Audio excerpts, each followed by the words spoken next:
Hi there, Paul Kirtley here, and welcome to another video. And today I would like to talk to you about how I've set up my Hultafors Qvarfot axe for wilderness bushcraft use, in particular so that it's well protected. This is one of the premium axes from Hultafors, and as I always say in my videos, I have no connection to any manufacturers. I'm not sponsored by anybody. This is not product placement. I'll talk a little bit more about this axe later on, but this is one of Hult's premium axes, and it comes with a lifetime warranty for the lifetime of the product, and they reckon that to be 50 years. And so you want the axe to be set up optimally from the start so that it lasts you as long as it can.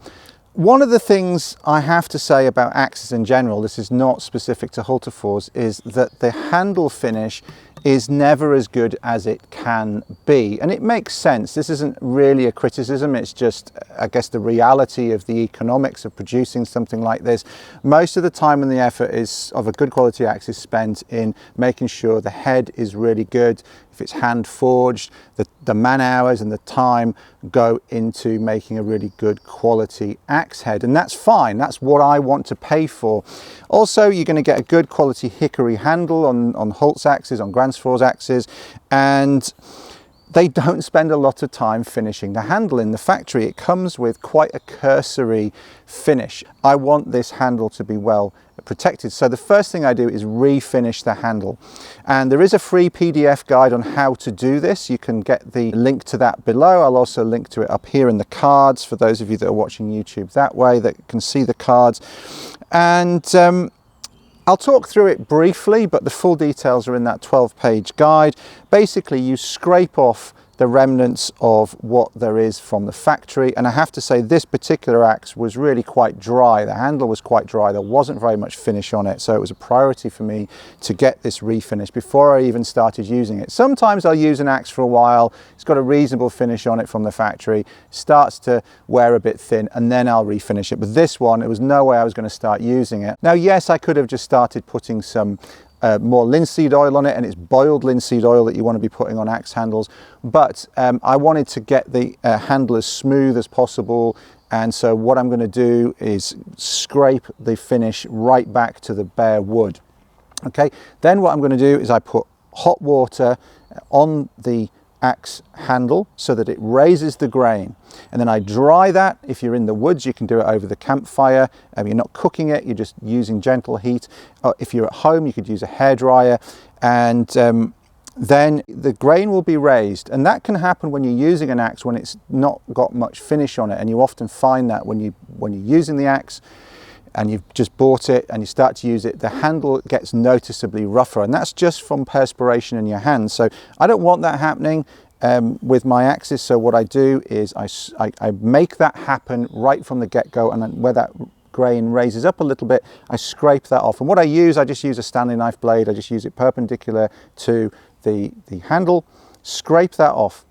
Then I do it again, hot water, raise the grain, hairdryer, or I've got a point there because there's a fire site there the other day that I was doing this on, and raise the grain again, scrape it down. Okay, then if you want to improve the finish, you've got the option of doing a little bit of finishing. Then once you've raised the grain a couple of times and you've made sure that that's done, you don't have to do this. Not all axe handles need this doing. This one did. It was quite rough here on the shoulder. It was quite rough here where the belly kind of meets the swell here, the end of the grain. So I took some Abranet, some Merca Abranet. I'll put an Amazon link for that below as well if you want to grab hold of some of that.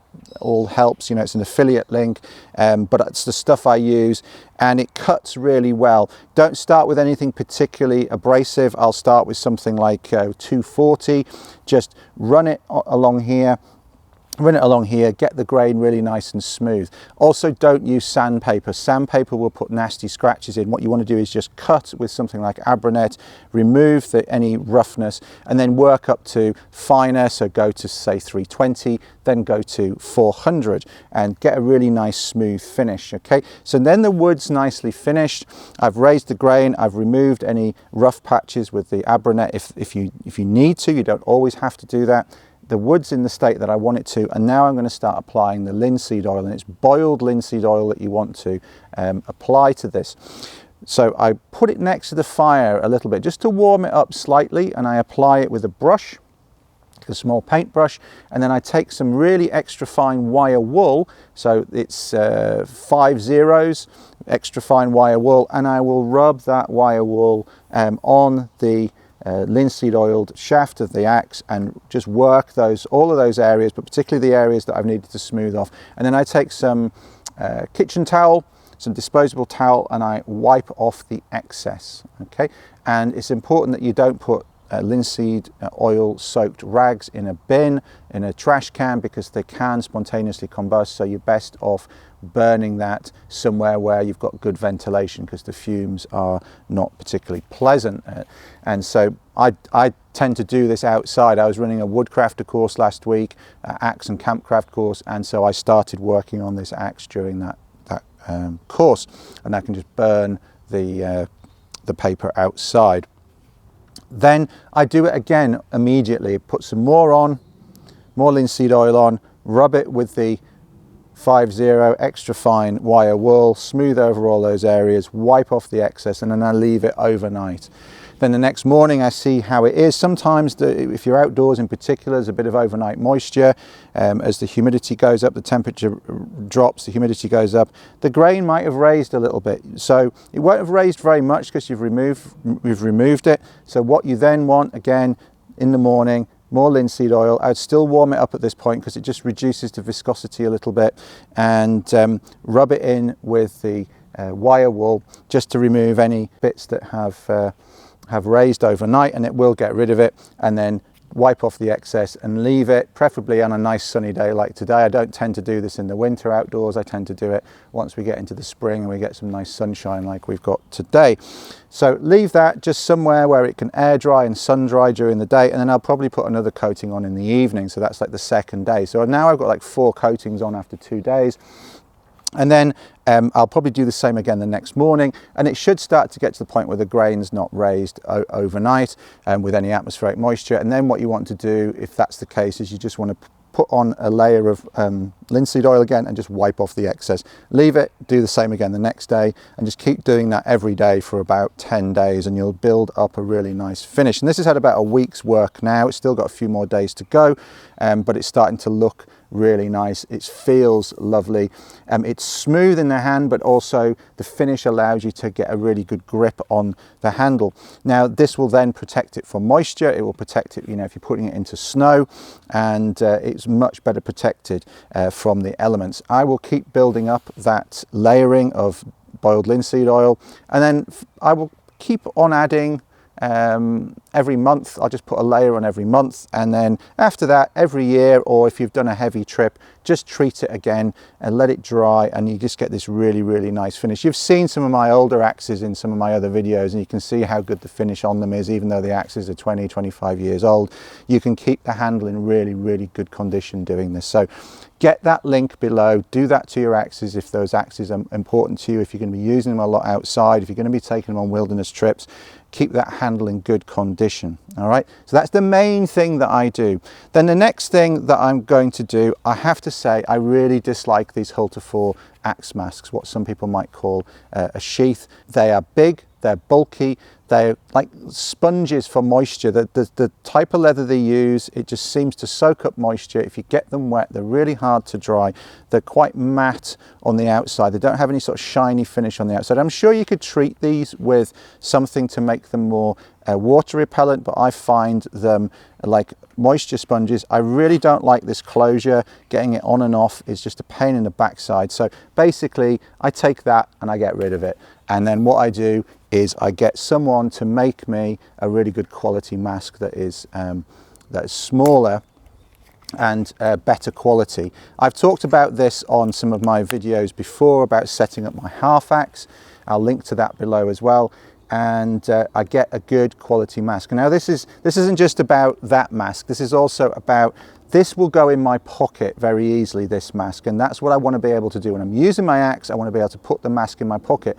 The stock standard masks that come on these are awkward to get into your pocket. They take a lot of room up. They're very kind of grabby because they've got that non-shiny finish. So they grab on clothing, they grab on other items in your pockets. They're just a pain in the arse to use, pardon my French. So I just get rid of them and I put a nice, shiny, smooth, high quality but compact mask on here. Yes, you can have one with a strap. Yes, you can have different models, but I got Simon at Ashdown Forest Crafts to make me this, particularly for the Qvarfot. It's a stiffer leather, it's a thicker leather, it's less likely to get damaged in transport if it's in a hold all when I'm flying internationally, if it's in a portage pack or a toboggan pack or something like that. This is less likely to get damaged by the and bent over and damaged by the blade inside. It's just a really good solid quality mask. So that's then set up. Of course, I'm going to oil the head with some just general purpose like 3-in-1 oil, just and wipe off the excess, and that's going to protect the head.